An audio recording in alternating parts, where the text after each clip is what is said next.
Hello everyone. Welcome back to Weekends with Amit. Today we have a very special subject. Some might even call it an unusual subject. The subject is quantum science and mental telepathy. When we talk about telepathy or things associated with it, there are various degrees of disbelief among people. Quantum science unequivocally states that these phenomena are very much practical and they are scientific too. Today, to discuss this subject, we have a special guest. Our guest is Atish Mozumder PhD, ex professor of Delhi University. He is currently a faculty member in QAV, a very learned professor of physics. And of course, we have Professor Amit Goswami. Thank you for being with us, both of you. So, today's subject is quantum physics and mental telepathy.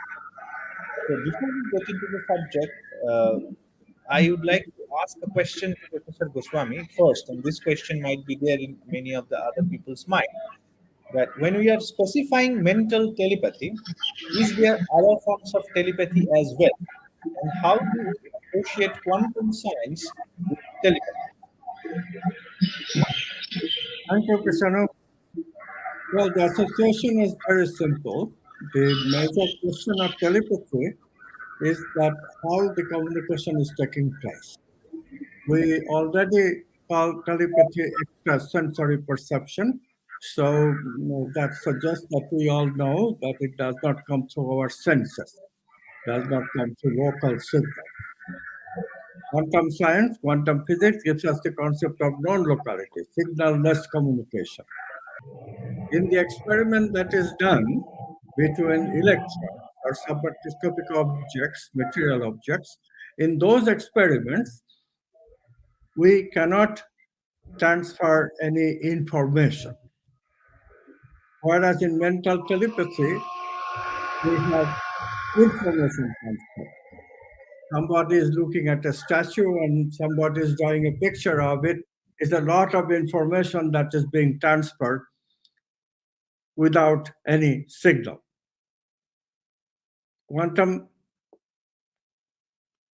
non-locality between electrons can explain why an electron will appear in a certain way and its correlated partner will also appear in the same state. But just that once, as soon as you collapse the objects, which a measurement will do, the objects become uncorrelated once again, and they cannot communicate non-locally anymore. So the question then becomes, is there a way that when it comes to brains, that we can continually correlate the brain? After every collapse, the brains become uncorrelated again, but we correlate it back. Is that possible? And the answer is yes. Greenberg, who first did this kind of experiment of non-local communication between brains, he figured it out. If the two subjects meditate in an ongoing way and establish the correlation, because they continue to meditate during the experiment, then the correlation will be repeated again and again. This is the trick. However, in an experiment of the kind that Dr. Mozumder has done, in these experiments, it is very hard to meditate at the same time of doing the communication.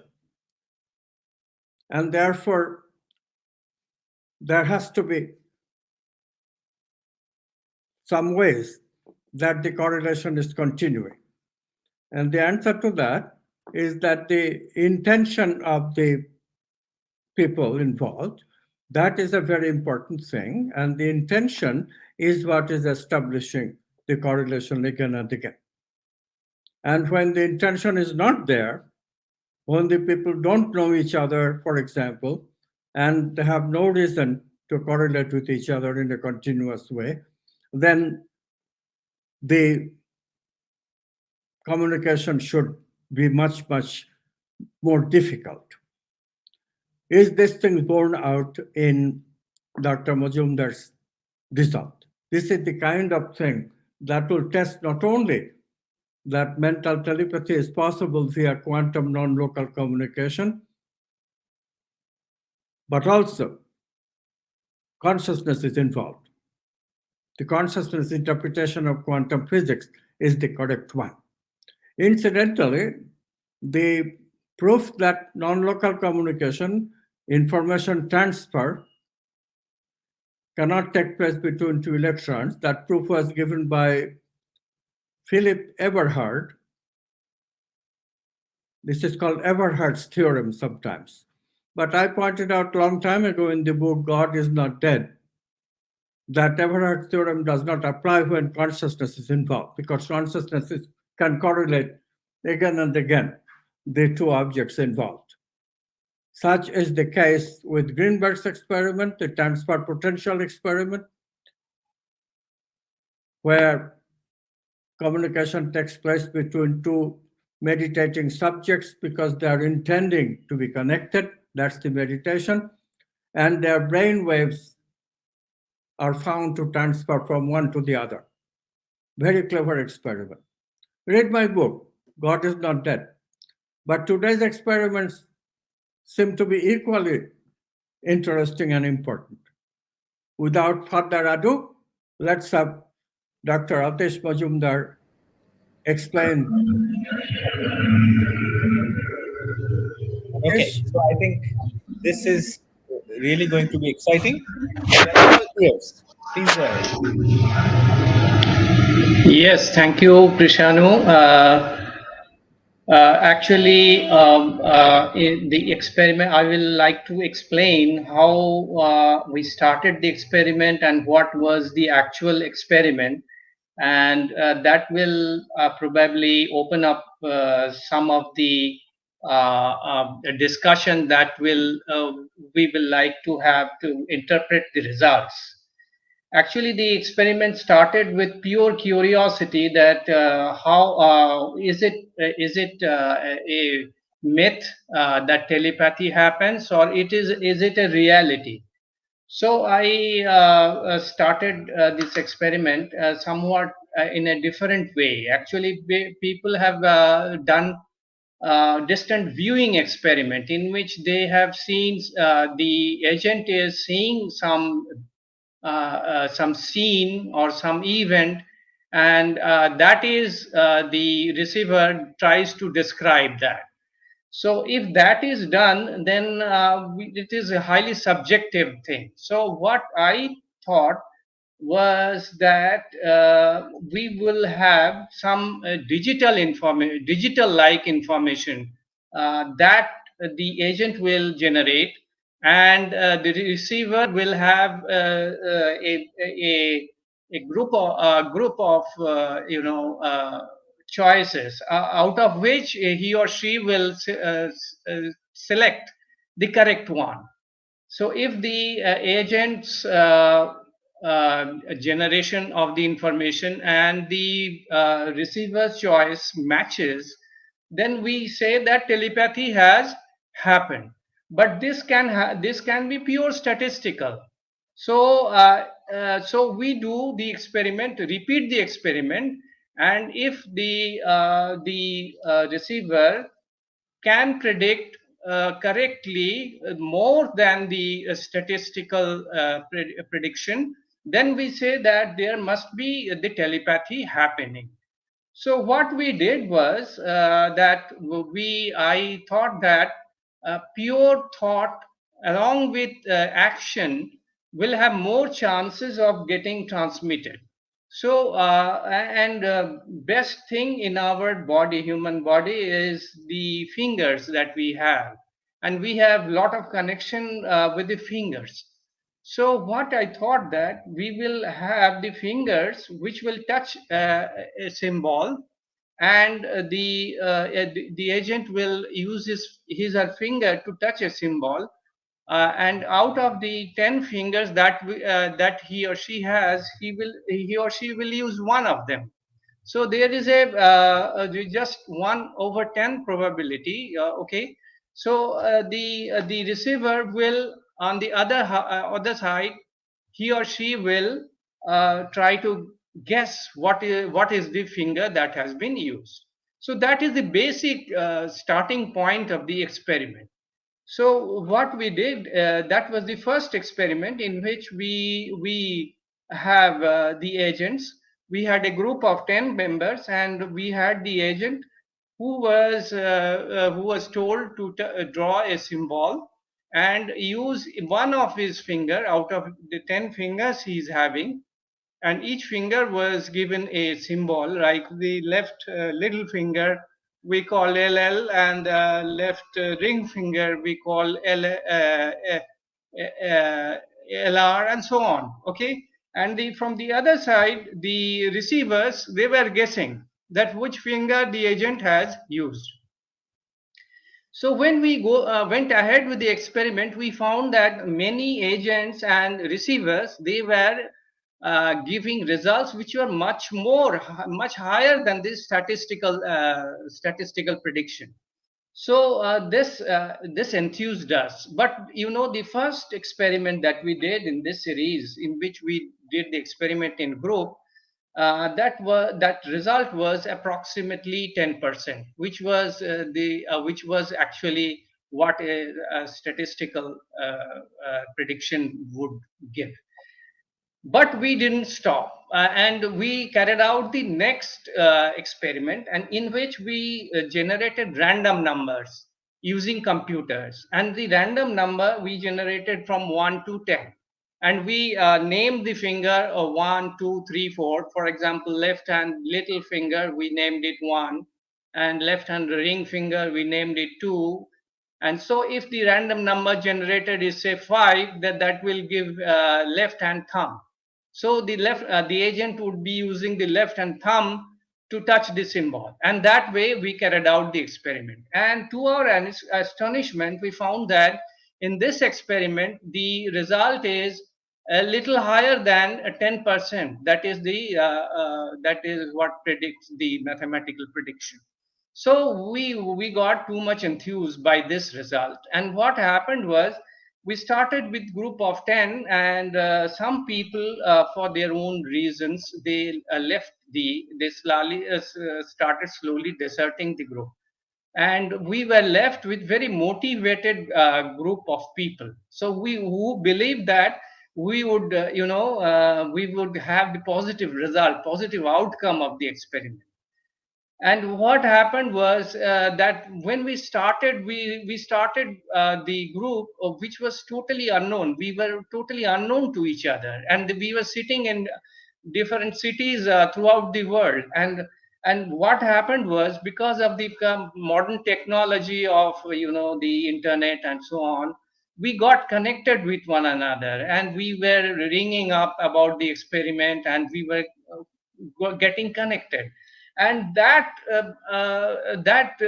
gave us a very positive thing about the telepathy. So what we did in the third experiment, we chose 10 Bible quotes, and we named them number 1 to 10, and we asked the agent to choose any one of the Bible quote, and he and meditate on it in a particular day in the morning, and then this information would be sent to others that the meditation is complete, and we as receivers, we would try to guess which Bible quote he or she meditated. And then when we compiled the result, we found that there is enhancement of the hitting percentage. So we were more enthused, and then we were thinking that how it's happening. Is it because the Bible quotes have some emotion attached with it? Then we thought that let us do it on pure emotion. So we chose some emotions, positive emotions like hope, happiness, gratitude, affection, courage, curiosity, satisfaction, awe, compassion, and so on. And we chose 10 such positive emotions. And we again did the experiment. Now we were doing offline, and we were doing offline, and every body was given a date and time on which he or she will meditate on one emotion. And how he will meditate, he will recall an event in his life in which such a emotion has taken place very strongly, and then we will try to guess what emotion he has meditated upon, the agent. And this experiment gave us even better result. And and that was really fantastic, that we were getting the results higher and higher and higher. But it was not very high. It was 10.5 or 10.6, like that. And the statistical average would be 10. So that was the fourth experiment. And then when we were discussing, many people said that we are actually meditating on numbers. So I thought that if they are meditating on numbers, let us have a session in which we will try to transmit the numbers, pure numbers. And then we did the experiment with pure numbers, and that was an online experiment. We found that the result is coming below 10%. So that gave us the clue that pure numbers is not a very good, object, very good thought object to get transmitted. So this was the first 5 experiment that was in the series 1. And then we found that approximately 4 of us, we are having very close, relationship, and we were having more hit percentage amongst us. So what we decided is to go ahead with the series 2, in which we did the experiment in pairs. So in series 2, we did the experiment in pairs, and we did the same way using fingers and symbol. And in the series 2, a very curious thing happened, that along with the hits, we found that there are some cross matches. What are the cross matches? The cross matches are that if you are an agent, you are say in the second trial, you have used the one of the fingers, and that finger the receiver will predict in the next trial. So that was happening so often, and we were really surprised to see such kind of thing.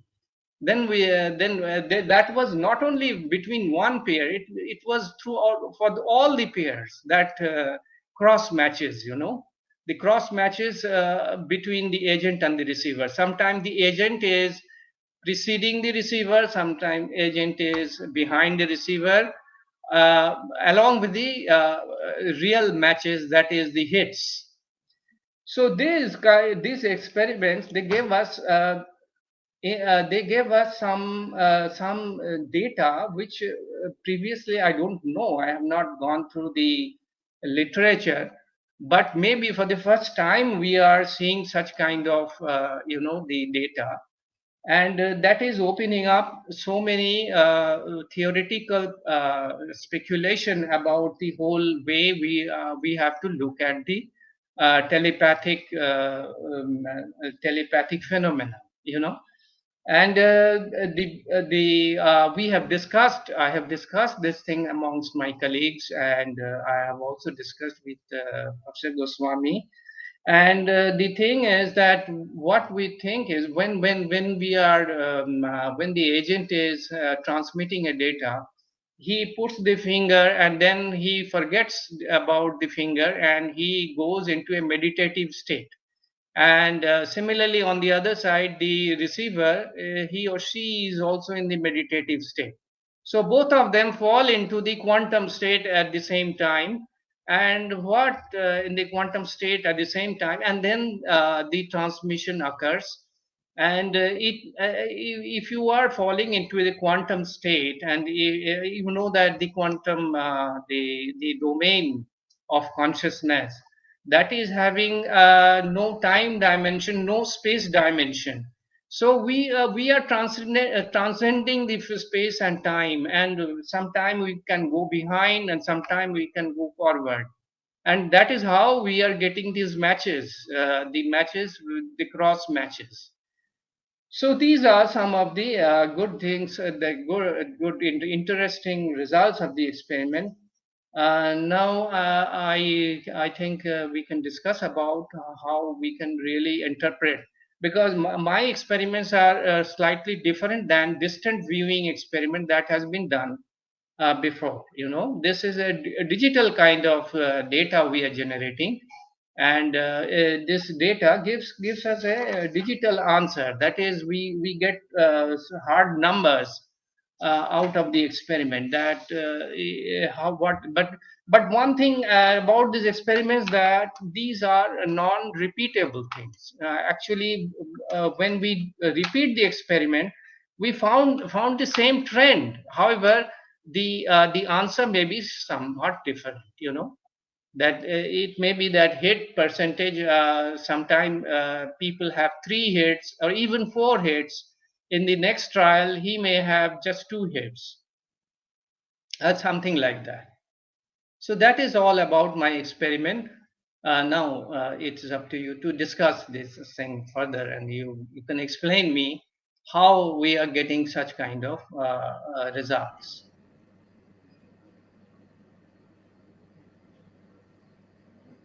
Okay, we are all waiting to hear from Professor Goswami. So again, um, this has been a very significant experiment because it is very clear how the correlation is done, it begins, and how it is maintained long enough for the communication to take place. And the various experiments suggest something as well, which we have been pointing out from time to time in my writings, and others who have written about quantum way of correlating, which is that we correlate much better with heart rather than with brain. So emotions play a role, and the experiments demonstrate that. This probably is the most significant aspect of the experiment. The statistics suggest that there can be at most 0.1 deviation. That's called the standard deviation. That's what statistics predicts. But it's well beyond the standard deviation, and therefore the experiments are quite credible. The deviation that they found, that he finds between the different subjects. So the variety of questions can be asked, about how intense the relationship is. The more intense the relationship is, the more emotion-oriented the relationship is, the more easier it is to non-locally communicate and maintain the communication. Some of the data suggest precognition, but that has also been known in distant viewing as well, that precognition sometimes is even more likely than regular telepathy across space. The precognition is nothing but telepathy across time. Time and space both do not exist in non-local communication, therefore both are possible. So this experiment overall is a very simple to do experiment. Any two people can do it. You don't need really a lot of preparation and a lot of computer checking of the drawing against the actual drawing. So, in a sense, this kind of simple experiments are both satisfying and much more easier to perform than the experiments that I'm aware of. Of course, people are doing these experiments so often that it's very hard to tell if somebody had already not done such an experiment. But within our knowledge base, I find this experiment very satisfying from a consciousness point of view. Thank you, Atish. Thank you, Krishanu. Thank you so much, and it was really a wonderful experiment. And I'm sure that this will continue in one form or the other, and we'll get to know about how things work in a much more clear way. For viewers, if you wish to know more about what we are up to, please visit www.amitgoswami.org or email us at info@amitgoswami.org. By the way, we have our master's and PhD programs running, and the admission is open. To find the details, please go to the same website or email us in the mail ID I just mentioned. We will answer all your queries. Thank you very much, both of you, again for being with us. See you next week. Bye bye. Thank you.